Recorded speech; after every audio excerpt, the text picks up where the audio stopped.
Hi YouTube, it's Tracy from Homeschool is My Superpower. This video is basically updating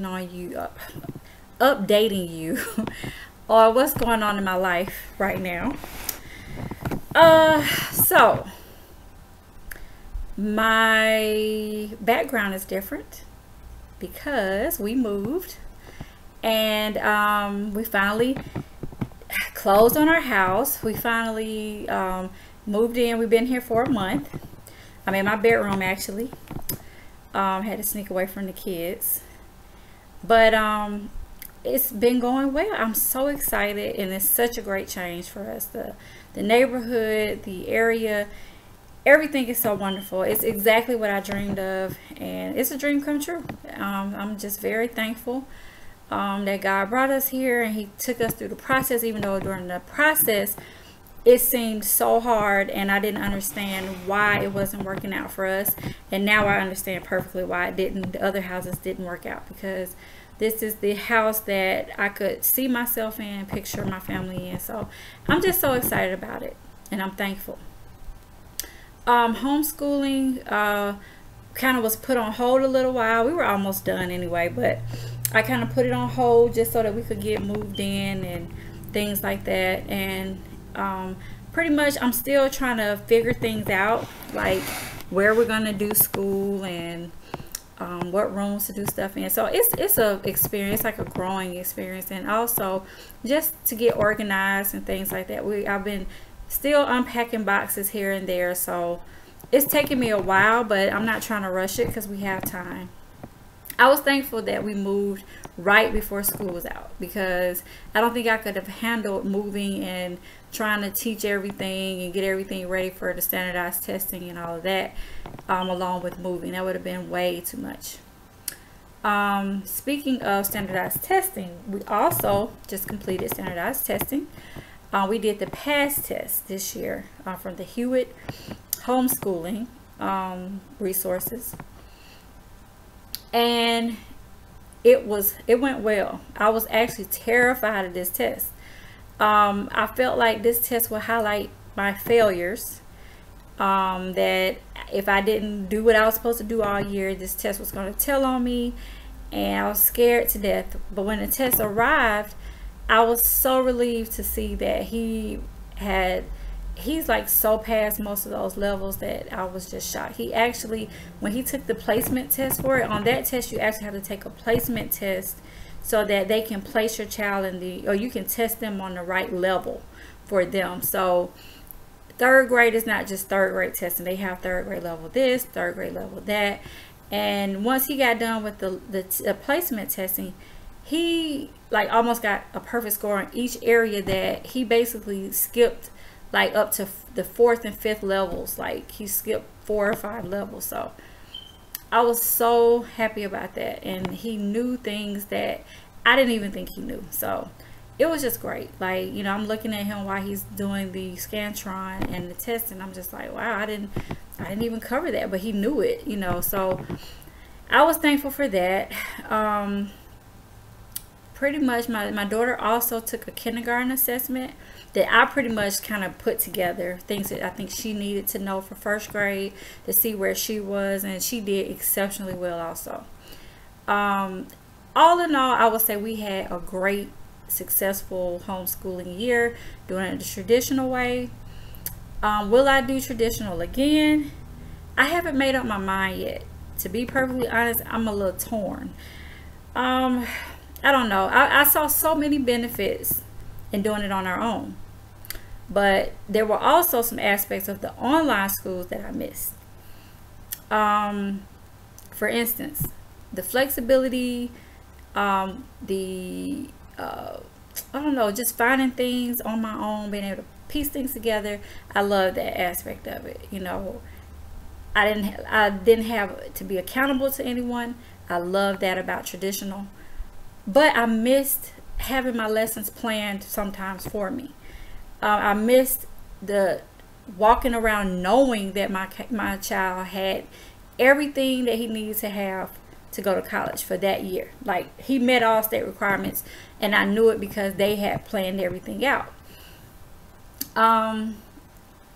I love the fact that I didn't have to lay awake at night wondering, did I cover what I was supposed to cover, or doing all this research, pulling up Georgia standards and, making sure that, if something should happen and he goes to school, I don't want him sitting there like, I don't know any of this stuff. So that was tough for me this year, like just not knowing, that he was getting everything that he needed to get. And I guess that comes from doubting myself, but the test kind of gave me my confidence back to say, you're doing great, you're doing fine. He's beyond where he should be. So that helped me out a lot. My daughter, same thing. She's doing great for kindergarten. Both of them have their challenges. They have weaknesses, they have strengths. They're gifted in some areas and they're not so gifted in some areas. Which is another reason that I love homeschooling, is because I can tailor their education to what they need. Actually, my son was promoted when I did his report card to 4th grade, but I'm promoting him as an advanced 4th grader. What I mean by advanced 4th grader is I'm going to be teaching him next year, but more so on different levels. He will be in the 4th grade, but he won't be in the 4th grade because, like, for instance, he's reading on a middle school level, more like 7th grade reading level, but he was in the 3rd grade. So he was tested this year and his reading skills were on 7th grade level. So the assignments that I give him will be tailored more so to that level. As far as math, same thing. Math, he's definitely like more on 5th grade, 6th grade level. He's actually probably ready for algebra, pre-algebra. So, but then again, it's some concepts of 4th grade that I can't skip. For instance, division, getting his multiplication tables down packed, different, learning how to use a protractor, things like that he needs. I gotta incorporate everything, but also the things that he's just like way beyond for his grade level, just skip those things and bring in new stuff. Like I know he has addition down pack, I know he has subtraction down pack. I'm gonna still add those things in, but also start him on pre-algebra and bring some more challenging things in. Same thing with science, history, things like that. And it's just more so the way I present it, because what I found out is, a lot of the material is okay for him to read and things like that, but the questions can be very simple for him, and sometimes he overthinks the questions because he can't believe that they're that simple. So he thinks that it's like some type of trick question, and I've noticed him doing that on the standardized test too. He was like, oh well, what are they asking? Are they just asking me what this is about? He was thinking there's got to be more to it than that. That's how I can understand. That's how I can tell now when something is too easy for him. He overthinks the answers or the process to get the answers.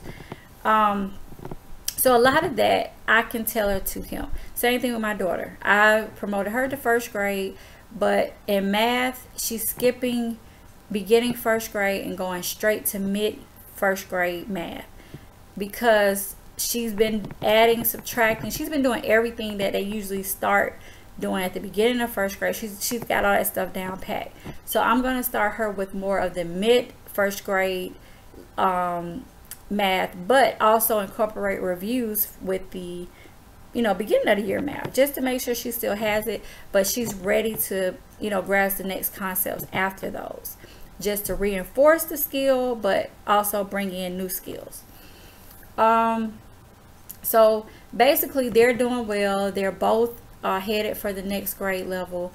One thing that I'm considering for next year is I really would love to get my son involved in this program through Duke University.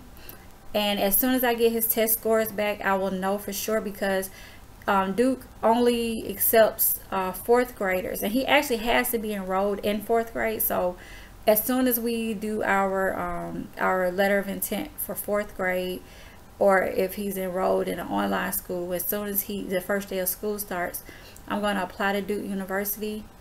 and they accept starting with 4th grade, but they have to be in a 95 percentile on standardized tests. So of course what I witnessed is I believe that he did extremely well. I do, however, know that he missed some, because as I was looking over his shoulder and I went back and checked some things, it were a few questions that he missed. But mind you, he was like on 5 levels up in 3rd grade. So, you know, I saw some things that he, you know, missed. So I have to wait until they grade it and send it back to me to know exactly where he is. But I'm hoping he can get in this program through Duke University. And really, to be honest, what they do is they basically supplement some things and make a rigorous curriculum, some supplemental stuff to add in. It's a lot of things involved in the program, and I really like it. But I also would love to have this on his resume, his academic resume. And I think getting him involved in things like that is a great opportunity, not only to, you know, basically supplement and to get some things, you know, that may be a little bit more challenging. But I just think it'll be a great opportunity. So I'm really praying that his test scores will be at a 95 percentile or above, and that we can do it. He's met all the other requirements. I just have to wait to see how he scored on the test, you know. So anyway, that's something I may try next year. Everything else, we're just waiting to find out. I don't know yet if I'm going to do traditional. I don't know if I'm going to do online. And I will probably be reaching out to some of my homeschooling mommies who have done both, just to see what you think about it and to get some encouragement. Maybe if I have someone to tell me, look, you can do it, you don't have to run back to the school, maybe I need that. I don't know. You know, I miss some things about it. I miss getting those packages with all of our books and curriculum in it. And I miss, you know, because now I'm having to shop around and find this piece, find that piece. And, you know, right now a box curriculum is still not in our budget. So I'm not going to go that route this year either. But hopefully the next year, if we're still homeschooling, after, you know, we get things caught up here, I'll be able to, you know, have more freedom to purchase some things. But, you know, trying to get caught up going from renting to a mortgage and all these little bills that just kill you, like trash and gas and stuff that I didn't have in an apartment. Once we get caught up with those things, then I think it'll be easier for me to purchase a curriculum. So that's the update with that. You know, what are we gonna do next year? I don't know. I really don't. I'm gonna keep praying about it and, you know, see what's going on. The kids want to do Connections Academy next year. I probably won't go back to K-12. I just won't. It just became, I loved it the first year really that I was in there, but every year after that it seemed to get more and more just, I don't know, it was just, it stopped being fun and started being more about meeting requirements. That's all I felt like. So I didn't really enjoy it towards the end. Maybe as they get in upper grades it would be different, but I started not liking it. So we'll see. Also, update, trying to think any more updates. I moved, we took the standardized test, we don't know what we're gonna do next year, and that's about it. That's like the only update I had for now. What I do want to tell you is that I'm going to be doing some videos this summer for my potential homeschooling mommies or fathers who need some advice. And I'm going to tell them my blog, which you can visit at www.homeschoolpower.com. And I'm basically going to tell it to answering questions. I did a frequently asked question video not too long ago, but I constantly get questions anytime I tell people that I homeschool. And now since I have my blog is doing well, I get email questions, I get phone calls from, you know, moms wondering, how do I do this thing? So I'm going to tell it to my moms who need advice, and the topics that I have been asked about the most. I'm basically going to do a video on it. I'm also going to do another build your own curriculum video for 4th and 1st grade this year, because that video is still getting tons of activity. The one I did last year, I basically taught you how to build your own curriculum on a budget, and I took my calculator out and showed you how much I paid for everything. So you can actually look at that video also. Part 2 is kind of crazy because for some way I blew it up and I don't know how to get it back down to normal size, so it's like my face is like this at you, but it has still have good information, so you can listen to it if you don't get too scared from having someone just right up in your face. But pretty much I'm going to do a video on that. I'm going to find some more topics to do a video on. One of those being what you can do in the summer to keep learning when you're not homeschooling year round, to keep the kids busy. I can tell already, we've been out for a week and my kids are like, they have a new backyard and things like that, but they're still like getting like laying around, and I can tell a big difference. Like I know they're bored, like basically. So I'm gonna try to start getting them in some things, and I'm gonna come up with some places that we can visit. We're gonna like make this summer just a field trip summer. Like we're gonna constantly be going to museums, farms. We live like in a rural area now, and it's a farm down the street that has like hay rides, things like that. So I'm gonna like get them involved in the farm, take them to the farmers market, give them assignments. So we're gonna go to the free movie theater, well, dollar movie, not free, dollar movie, whatever I can find. I'm gonna put together a calendar of everything that we're gonna do, and it's gonna be things that we can do on a budget, cheap, fun things. So I'm looking forward to that. Trying to think of anything else I forgot. I think that's about it for now. So look for my video coming soon about the build your own curriculum and a few other little things, summer, different things like that I'm going to put together in a video. So thank you for watching. Don't forget to visit me at my blog. I have tons of information. If you actually want to go ahead and read my blog I did about summer, go to my blog. You can actually search for the word summer, and it should bring you an article that I wrote about things to do in the summer. So visit me at my blog at www.homeschoolpower.com. You can also tweet me at homeschoolpower. And trying to think of anything else. I think that's about it. I have Instagram now that I've taken a few pictures, and I also try to think of anything else. Oh yeah, Google Plus. Find me on Google Plus. It should be under Tracy Kelly. My Instagram is homeschool_power, and that's it. And of course, I'm always open to questions. If you want to email me, you can email me at homeschoolpower3@gmail.com. So I'm all out there in social media, so keep in touch, and I will see you in my next video. Talk to you soon. Bye bye.